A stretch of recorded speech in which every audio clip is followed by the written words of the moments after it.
Me presento, soy el doctor Ramón Ángel Rojas, soy médico especialista en medicina respiratoria y actualmente me desempeño como director médico e investigador del Centro de Investigaciones en Patología Respiratoria de San Miguel de Tucumán. Hoy voy a tratar de transmitir de una manera lo más pragmática posible algunas ideas y algunos conceptos de por qué y cómo deberíamos evaluar la posibilidad de adaptar las guías de asma a una realidad que se ajustaría un poco mejor a nuestra vida cotidiana de atención en consultorio. No tengo ningún tipo de conflicto de interés para desarrollar esta charla. Tarea sencilla es realizar una evaluación de las recomendaciones, estrategias, directrices, guía para el diagnóstico, manejo y control del asma. Mucho menos garantizar su difusión, su adaptabilidad, su accesibilidad y su aplicabilidad en el punto de atención de nuestros pacientes. Esto es tal vez porque permanentemente como médicos especialistas somos sorprendidos o bien estimulados por nuevos conceptos, diagramas, figuras, algoritmos de tratamiento que en realidad nos alejan de una propuesta médica pragmática. Hace no mucho tiempo atrás, toda esta información provenía de documentos, libros, textos en diferentes idiomas, con las firmas de autores que eran reconocidos líderes de opinión en el tema. Así nos mantuvimos informados y actualizados, tratando un tanto desordenado, pero con la mayor responsabilidad posible, de aplicar estos conocimientos y tratamientos a nuestros pacientes. El tiempo pasó y las cosas fueron cambiando.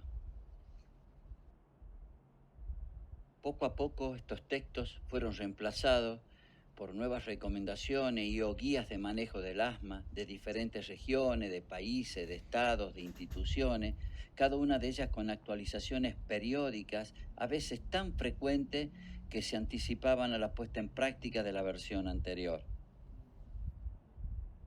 Como podemos ver, guías y más guías de países y de diferentes estados dentro de esos mismos países. Cada una de ellas con diferentes diagramas escalonados o no de tratamiento, muchos de los cuales imposibles de ser aplicados en ciertas regiones, ya sea por la falta de accesibilidad a terapias aún no aprobados para autoridades regulatorias locales o bien sin la cobertura correspondiente de las dispensadoras de salud. Así llegamos a una realidad donde hay muchas guías de asma, cada vez con mayor contenido, cada vez más complejas, cada vez más parecidas a los viejos textos, cada vez más distantes de las necesidades y expectativas de los médicos de atención primaria de la salud, para los cuales supuestamente estas guías están destinadas. Basta con ver esta imagen que se repite entre ellos. En este punto de la charla deberíamos plantearlo al menos tres interrogantes. En primer lugar, ¿cómo saber si las guías de práctica clínica para el asma funcionan? En segundo lugar, ¿cómo saber si realmente responden a las necesidades de brindar una información sencilla? Y por último, en tercer lugar, preguntarnos si evaluamos el real impacto de las guías en el escenario donde nos desempeñamos como médicos. Para responder estos interrogantes, debemos saber que las guías funcionan en la medida que estén basadas en la mayor y mejor evidencia científica, que estén siempre actualizadas, si separan los comentarios de las recomendaciones, si realmente han sido difundidas y evaluadas, y los dos puntos más importantes, si son aplicables y accesibles en el punto de atención al paciente y si están adaptadas al nivel de asistencia diaria local. Y una buena manera de empezar a responder estos tres interrogantes sería preguntándoles a los médicos de atención primaria de la salud, así como a los médicos especialistas en medicina respiratoria, qué opinión tienen respecto de las guías y esto hacerlo a través de una encuesta. Como es sabido, una encuesta se caracteriza por tener varias preguntas que merecen sí o sí una respuesta. Ahora, para ordenar una serie de preguntas y respuestas consecutivas, se puede utilizar un diagrama de flujo que en este caso persigue al menos dos objetivos. El primero es tener una opinión formada de los médicos encuestados sobre algunos aspectos de las guías en general. Y segundo, generar un acuerdo o no sobre una propuesta de modelo de una guía ideal que sea intuitiva, pragmática, accesible y aplicable. Ustedes pueden ver en esta gráfica de un diagrama de flujo aplicado sobre una encuesta de guías de asma para médicos, en este caso especialista en medicina respiratoria, como ven esa flechita amarilla en movimiento, y esto se inicia con una pregunta de si los médicos consultan alguna guía para el manejo y tratamiento del asma.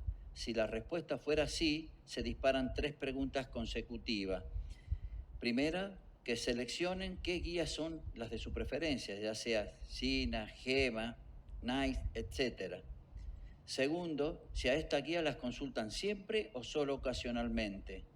Tercero, si estas guías que consultan todo su contenido o solo los cuadros, las tablas, los algoritmos diagnósticos, etc. Luego se le pregunta si creen que las guías están realmente destinadas a los médicos de atención primaria de la salud o si al menos son consultadas por los mismos, y finalmente si las guías tienen o guardan un apartado destinado para los pacientes.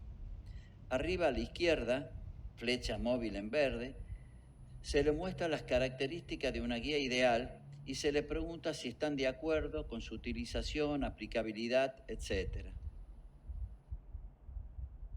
Dentro de esta encuesta que le realizamos a 42 médicos especialistas en medicina respiratoria, le comento algunas de las 10 preguntas y las respuestas que tuvimos. La pregunta número 1, se le preguntaba a estos médicos especialistas en medicina respiratoria si ellos realmente para el manejo y tratamiento del asma consultaban algún tipo de guía o recomendación de alguna estrategia institucional. El 98% nos contestó que sí. Ahora, a este grupo que nos contestó que sí, le preguntamos si esta guía la consultaba siempre o la consultaba ocasionalmente. Nos llevamos la sorpresa que el 45% solamente la consultaba ocasionalmente. De las guías preferidas, por supuesto, tuvieron un 83% pareja, la guía Gina y la guía Gema. En la pregunta número 4 les preguntamos si cada vez que las guías se actualizaban o modificaban, ellos aprovechaban estas modificaciones para aplicarlas en el manejo o bien en el tratamiento de sus pacientes o solo con fines académicos o con ambos objetivos. El 85% respondió que lo utilizaban para cumplir ambos objetivos. Luego les preguntamos si las guías ellos consultaban todo su contenido o solamente consultaban preferentemente las tablas, los algoritmos, los cuadros. El 62% lo utiliza solamente con esta última opción. Luego le preguntamos a los encuestados si ellos creían que realmente las guías referidas o que ellos consultaban realmente estaban destinadas a los médicos de atención primaria de salud. El 90% nos respondió que no. Luego les preguntamos si ellos pensaban que los médicos de atención primaria de la salud hacían uso de esta guía. El 100% nos respondió que no. Y por último le preguntamos si de las guías que ellos realmente consultaban o que conocían, pensaban que había algún objetivo, dentro de algún objetivo tenía algún espacio, párrafo destinado para los pacientes. El 76% nos respondió que no. Finalmente, les preguntamos que a sabiendas que las mayorías de las guías clasifican al asma según el nivel de control del mismo, el no controlado, bien controlado o parcialmente controlado, en el caso de que estuvieran parcialmente controlados, ¿qué harían? ¿Seguirían con el mismo tratamiento que venían utilizando o escalonarían el tratamiento hacia arriba hasta conseguir un asma bien controlado? El 100% respondió que escalonaría el tratamiento. Por último, les preguntamos si estarían de acuerdo o no con disponer en su lugar de trabajo con una guía que incluyera en su contenido al menos 6 de estas principales características, como ustedes pueden ver en el diagrama. El 100% estuvo de acuerdo con una guía así de intuitiva. Ver los resultados de esta encuesta puede ser un baño de realidad entre lo que las guías proponen y la puesta en práctica de las mismas. Por supuesto que no se debe desconocer el impacto innegable que las guías tienen en el escenario de la medicina respiratoria, pero como sucede a menudo, la realidad es un estado que suele quedarse a medio camino y así el impacto y aplicación de las guías en la atención primaria de la salud y en sus médicos suele no ser tan visible en la práctica diaria.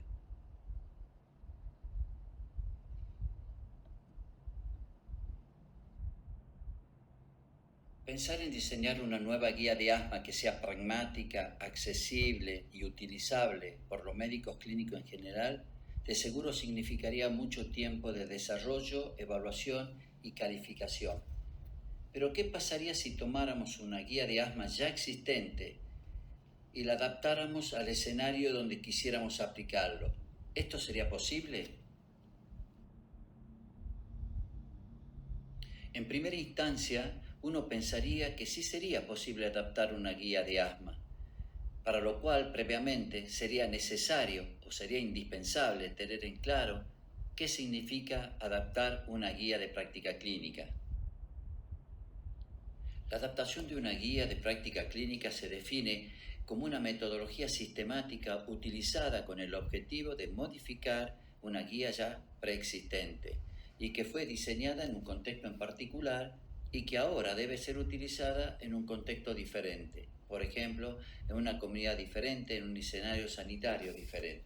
Ahora bien, esta modificación debe asegurar que la nueva guía ya adaptada incluya recomendaciones específicas para el contexto en el que se desea implementar, donde sí o sí se debieron considerar las necesidades y prioridades locales del sistema de salud, las políticas y los recursos del lugar donde se aplicará.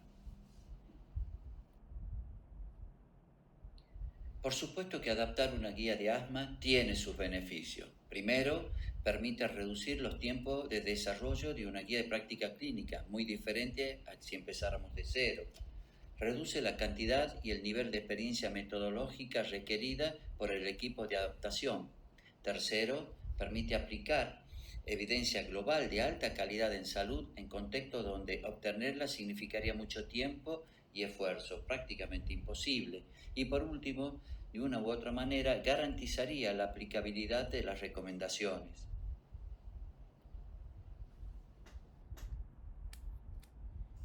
Les muestro algunas de las directrices para la adaptación e implementación de la guía de asma a la práctica clínica. Esto está tomado de la Organización Panamericana de la Salud y simplificada en este gráfico.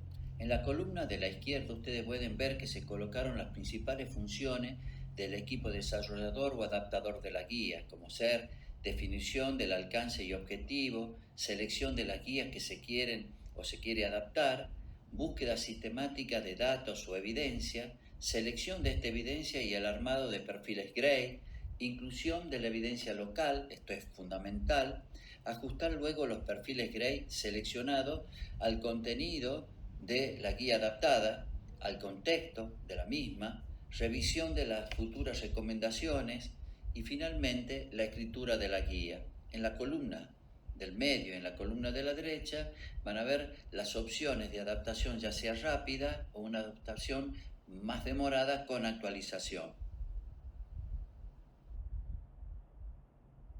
Quiero comentarles brevemente que el Ministerio de Salud Pública de la Nación Argentina, en el año 2007, publicó una guía para la adaptación de guías de la práctica clínica con las principales directrices para conseguir este objetivo. En el 2019 publicó la última actualización, que yo tenga conocimiento. Los invito en cierta forma a leerlas y aprovechar sus sugerencias. En este punto, ustedes se preguntarán si el diseño de la adaptación de una guía tiene su tiempo. Mientras tanto, ¿qué podemos hacer? Y mientras tanto, yo les diría que podríamos hacer uso de esta guía de referencia rápida para el cuidado del asma, la cual está dirigida a ayudar a los clínicos a brindar una atención de calidad a los pacientes asmáticos y tiene como objetivos fundamentalmente el control del asma, centrado en dos dominios. Primero, reducir la intensidad y frecuencia de los síntomas y también la limitación funcional del paciente que experimenta en el momento de la consulta. Y segundo, reducir el riesgo de sufrir futuros ataques de asma, reducir el deterioro progresivo de la función pulmonar y por último reducir los posibles efectos adversos de las drogas de tratamiento. Así, dentro del contexto de esta guía de referencia rápida para el manejo del asma, el médico de atención primaria de la salud debería centrarse en al menos 2 puntos temporales. El de la visita de inicio, donde debe confirmar el diagnóstico del asma, evaluar la severidad y el nivel de control del mismo, iniciar un tratamiento y demostrar el uso de los dispositivos inhaladores, desarrollar un plan de acción escrito y por último programar una visita de seguimiento. Si el médico hace clic en la solapa de diagnóstico del asma, se le abrirá un algoritmo diagnóstico que lo acercará más fácilmente a la confirmación del mismo. Si hace un clic en la solapa de los medicamentos y demostración del uso de los mismos, se le abrirá un portal con toda la medicación controladora y de rescate disponible a la fecha y también un vídeo para usar los dispositivos. Luego, cuando corresponda a la visita de seguimiento, lo cual lo ideal sería dentro del mes de la visita de inicio, el médico debería evaluar el nivel de control, revisar la medicación, revisar el grado de exposición al medio ambiente, fundamentalmente al tabaco, mantener, subir o bajar la medicación controladora, revisar el plan de acción y el uso de la medicación de rescate y programar una próxima visita, lo cual lo ideal sería dentro del tercer mes respecto a la visita de inicio. Si el médico hace un clic en revisar la medicación, le permitirá evaluar la técnica nuevamente inhalatoria, el nivel de adherencia y los posibles efectos secundarios. Respecto a evaluar y monitorear el nivel de control, al hacer un clic en la solapa se le abrirá un ACT, un Asthma Control Test, y según el nivel de control, cuáles son las recomendaciones de tratamiento, sea seguir igual con la medicación, escalar o desescalar la misma. Con respecto a las recomendaciones para un mejor manejo y control del asma en el ámbito de la atención primaria de la salud, creemos que al evaluar los síntomas de asma en las 4 semanas previas a la visita, según el ACT, estamos aceptando un nivel de control del asma que permite síntomas y basamos las recomendaciones de tratamiento según 3 escenarios posibles: pacientes que no están controlados, pacientes que están parcialmente controlados o pacientes que están bien controlados. Pensamos que lo ideal sería aceptar un sistema dicotómico. El paciente está controlado o el paciente no está controlado. El paciente está controlado cuando no tiene ningún síntoma y no está controlado cuando al menos tiene un síntoma. Y según esto, podemos recomendar qué hacer con el tratamiento. Ver flecha en verde abajo a la izquierda. Luego debemos evaluar sí o sí el riesgo de exacerbación actual. El factor de riesgo principal debemos saber que es aquel paciente que no está controlado de su asma. Y luego saber que hay otros factores de riesgo adicionales, como el uso exagerado de la medicación de rescate, un uso inadecuado de corticoides inhalados, al tener al menos una exacerbación grave, es decir, con internación en el año previo, padecer de comorbilidades no controladas como el reflujo gastroesofágico, la obesidad y la rinosinusitis crónica, tener exposición a humo, sobre todo el de tabaco, y a otros alergenos, tener una función pulmonar baja con un BEPS-1 menor del 60% respecto de su teórico y tener problemas socioeconómicos que hacen que cierta población no tenga acceso a la medicación controladora que le permitiría tener una mucha mejor calidad de vida. Recomendaciones para los médicos de atención primaria de la salud en la búsqueda de un mejor control del asma haciendo uso de un sistema de opción dicotómica. Si partimos desde que un paciente no consigue el control de su asma, debemos evaluar si el diagnóstico del asma es correcto.